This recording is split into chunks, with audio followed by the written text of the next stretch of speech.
ನಾನು ನಮ್ ಬಾವ ಮೂವಿ ನೋಡೋಣ ಅಂತ ಸರ್ಚ್ ಮಾಡ್ತಿದ್ರೆ ಪಕ್ಕದಲ್ಲೇ ಒಂದು ಕಾರ್ಟೂನ್ ಎಪಿಸೋಡ್ ಇತ್ತು. ಅದ್ ಯಾವ್ದು ಗೊತ್ತಾ?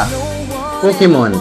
ಅದು ನೋಡಿ ನಮ್ ಬಾವ, ಓ ಪೋಕಿಮೋನ್ ಎಂತ ಕಾರ್ಟೂನ್ ಶೋ ಅದು, ಎಲ್ಲ 90s ಅವ್ರಿಗೆ ಬೆಸ್ಟ್ ಅಂಡ್ ಫೇವ್ರೆಟ್ ಕಾರ್ಟೂನ್ ಅದು ಅಂತ ಹೇಳಿದ್ರು. ಬ್ಯಾಕ್ ಇನ್ 2000s ಚೀಟೋಸ್ ಅಂತ ಸ್ನಾಕ್ ಪ್ಯಾಕೆಟ್ ಅಲ್ಲಿ ಪೋಕೆಮೋನ್ ಟ್ಯಾಬ್ಲೆಟ್ ಸಿಕ್ತಿತ್ತು. ಯಪ್ಪ, ಅದನ್ನ ಕಲೆಕ್ಟ್ ಮಾಡಕ್ಕೆ ಪ್ಯಾಕೆಟ್ ಮೇಲೆ ಪ್ಯಾಕೆಟ್ ತಗೊಂಡು ಡಿಫ್ರೆಂಟ್ ಕಾರ್ಡ್ಸ್ ನೆಲ್ಲ ಕಲೆಕ್ಟ್ ಮಾಡ್ತಿದ್ರಂತೆ. ಅಷ್ಟೇ ಅಲ್ಲ, ಕಾರ್ಡ್ಸ್ ನೆಲ್ಲ ಟ್ರೇಡ್ ಮಾಡಿ ಬೇರೆಯವ್ರ ಹತ್ರ ಇಸ್ಕೊಂತಿದ್ರಂತೆ. ಎಷ್ಟು ಕ್ರೇಜ್ ಅಲ್ವಾ ಅವಾಗ. ಈಗಲೂ ಪೋಕಿಮೋನ್ ಟ್ಯಾಬ್ಲೆಟ್ಸ್ 90s ಅವ್ರ ಹತ್ರ ಇರುತ್ತೆ, ಒಂದ್ಸಲಿ ಕೇಳಿ ನೋಡಿ. ಅವ್ರ ಸ್ಕೂಲ್ ಟೈಮ್ಸ್ ಅಲ್ಲೆಲ್ಲ ಒಬ್ರಿಗೊಬ್ರು, ಓಯ್ ನಾನ್ ನಿಂಗೆ ಇದು ಕೊಡ್ತೀನಿ, ನಿನ್ನ ಹತ್ರ ಇದೆಯಲ್ಲ ಟಾಸಸ್ ಅದ್ ನನಗೆ ಕೊಡು ಅಂತ ಗೇಮ್ ಎಲ್ಲ ಆಡಿ ಟಾಸಸ್ ವಿನ್ ಆಗ್ತಿದ್ರು. ಕೆಲವೊಮ್ಮೆ ಅನ್ಸುತ್ತೆ ನಮ್ಮ ಈ ಜನರೇಷನ್ ಅಲ್ಲಿ ಏನು ಈ ತರ ಇಲ್ವಲ್ಲ ಅಂತ.